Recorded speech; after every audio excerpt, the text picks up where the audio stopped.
Hello, teaching veteran Trey Reely here, and welcome to Band Stuff.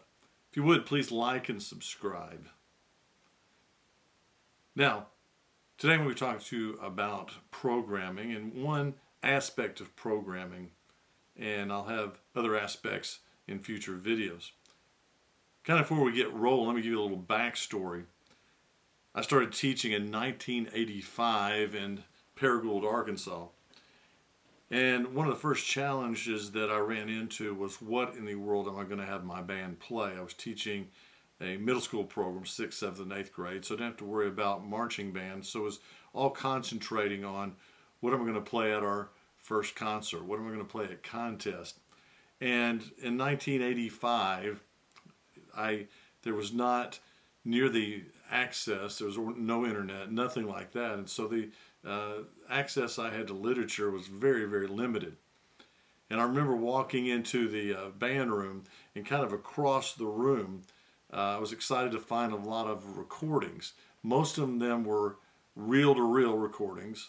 I hope some of you still even know what those are. And there were some cassette recordings of past bands. And so I did a lot of listening. I dug through the music library that they had. I looked at the Arkansas required music list to try to get something together to play. It was pretty difficult. And the things there are many things today that are a lot easier than they were then in terms of access to music. You can get online, listen to hundreds of pieces of music. You can even view the scores. Just a lot of advantages today.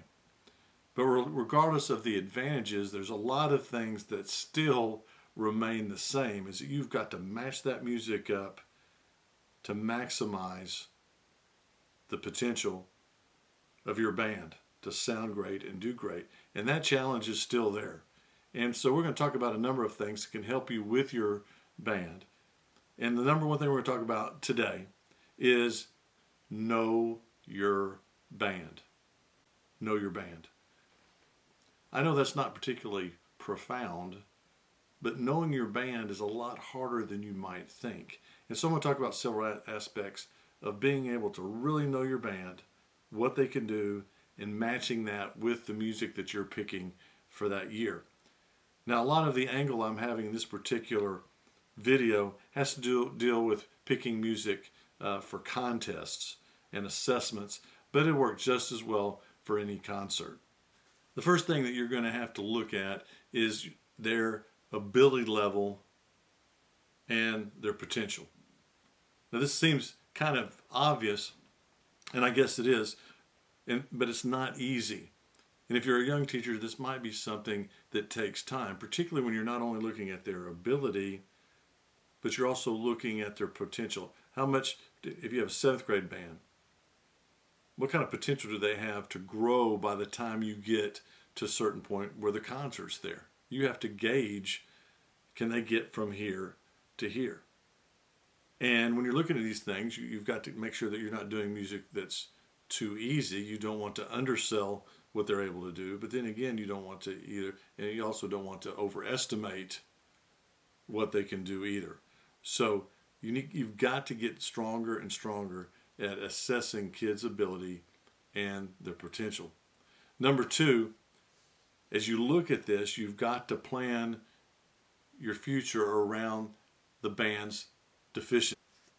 And when it comes to think about their deficiencies, you have to learn to really think way ahead on this one. I'm usually thinking the year before about literature for the next year. And obviously I try to pick music that plays to my strengths, but you also want to stretch the band a little bit and play to the band's weaknesses as well, but in a realistic way. But you want to address these deficiencies as soon as you can. Usually with my groups at the beginning of the year, and I'm talking about high school in this particular instance, I'm just real honest and frank with the group about where our strengths and where our weaknesses are. And I kind of pose it in the idea of teamwork. And usually I don't say this section is weak or bad. Usually a lot of times it's a result of lack of experience. A lot of times it's a freshman section as opposed to other sections that have a lot of juniors and seniors in them. And so I talk a lot to the section, and a lot of times I'll frame it in front of the group. I'll say, man, we're doing a lot of great things right now, but we've got certain sections here that are going to really have to step up and work really, really hard so that they're raised to the level of everyone else. And then I gear my private lessons, I gear sectionals, I gear everything around shoring up that particular deficiencies. You know, one year I had a trombone section. I had 4 trombone players in my senior high band, and 3 of them were freshmen. And so I was able just to say, hey, you guys are freshmen. You're doing great for freshmen. But when we get out on that marching field, I don't want people to be able to look down there and say, wow, he's got a young trombone section. Y'all just need to sound great. And so we're going to work extra hard to do that. We're going to have a few more sectionals. And just the whole year long, I was concentrating on getting, in an encouraging way, to get them to step up so they could match the more experienced sections of the band. My last year of teaching at Riverview High School, I had a flute section that was very, very hard workers, but just not a tremendous amount of talent. And so I just sat down with them, you know, the end of marching season, and said, look, for us to sound like we need to sound at Region Assessment in April, these are the things that we need to do. And every one of you are going to have to take lessons from me, you know, once a week, so we can develop your tone quality and your range and learn the things you need to learn so we can keep doing the difficult literature that we want to do. And they had the attitudes that they needed to have, and it worked.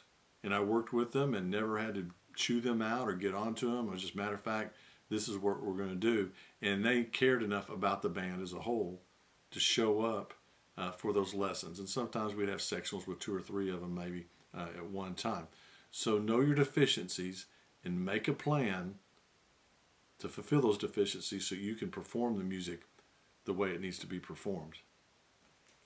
Another aspect of knowing your band is you've got to know their work ethic and their dependability.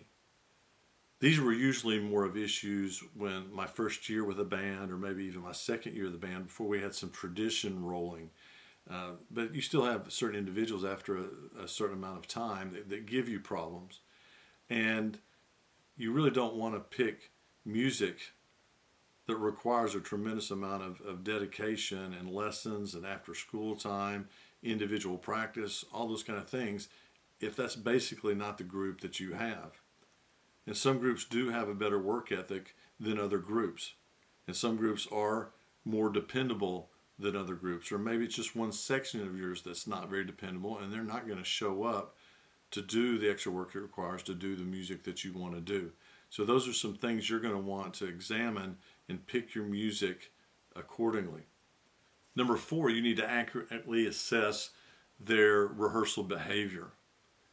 If you're having a lot of behavior problems in your rehearsal, you definitely don't want to do a piece that's really, really difficult and requires a lot of concentration. Because if you're having to battle that and difficult literature, it's probably just not going to work.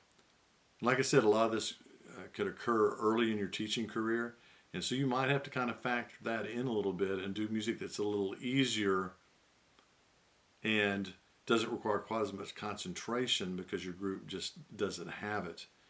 And for you to really succeed, your kids have to really want this. They have to want to do well. And particularly when you're looking at percussion parts.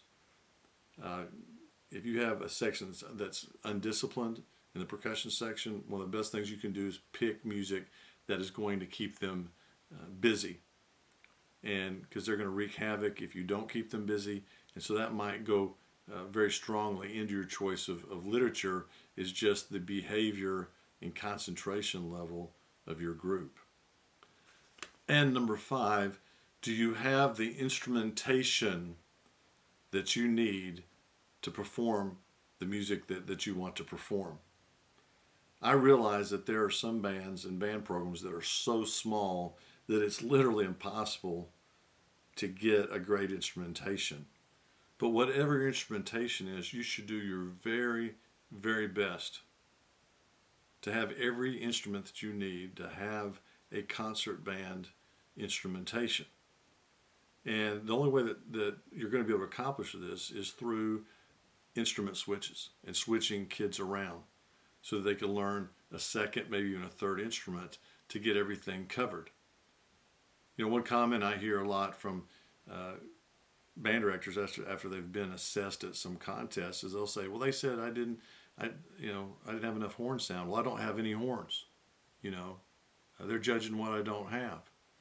Well, you know, I don't have a tremendous amount of sympathy for that if you've got a good enough size group to be switching some kids around to get the instrumentation you need, because that really is part of a top performance. Can you hear all the parts? All they are there. And then even beyond that, not only just getting the part covered, but getting it covered with an instrument that provides the right tone color that you need. So you're not just covering notes, you're covering tone color.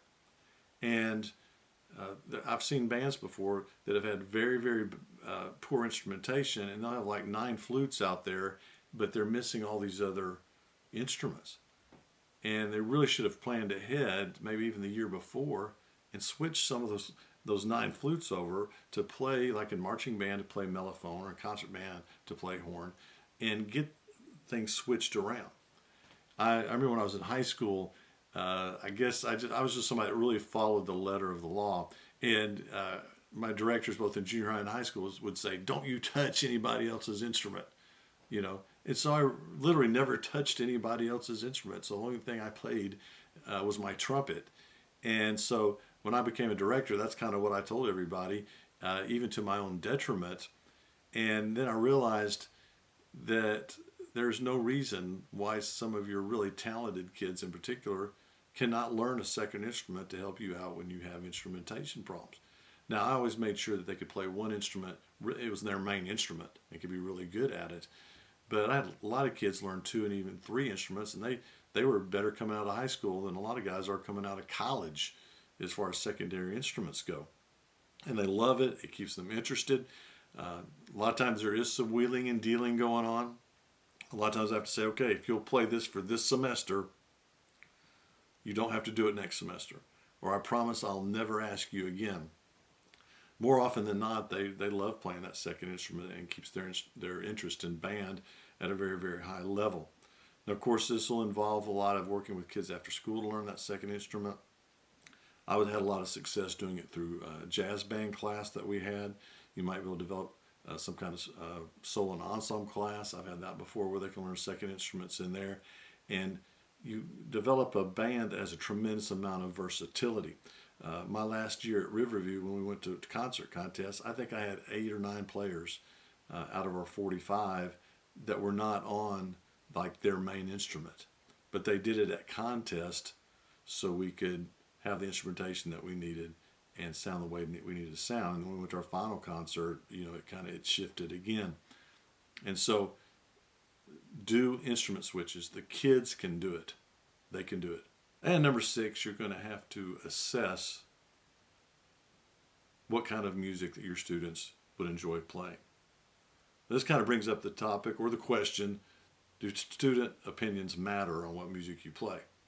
I mean, you're the one that went to college for 4, 5, or 6 years. What do their opinions matter? A lot. They do matter a lot. Because the kids are not going to work near as hard on music that they do not like to play.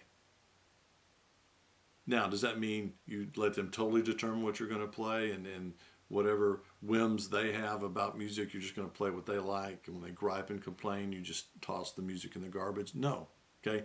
This is where your job as a master salesman comes in. You've got to be able to sell a piece to them, particularly one that stretches their ears and it's music they're not used to listening to. You really, a lot of times, have to push through. You have to know when to push through. You have to know when to back off. But you have to sell the music. And you also have to balance it in a way that, although they might not like one particular piece that you're playing a lot at first, hopefully they'll like it later, that you throw some other things out there that you know for sure that they're going to like.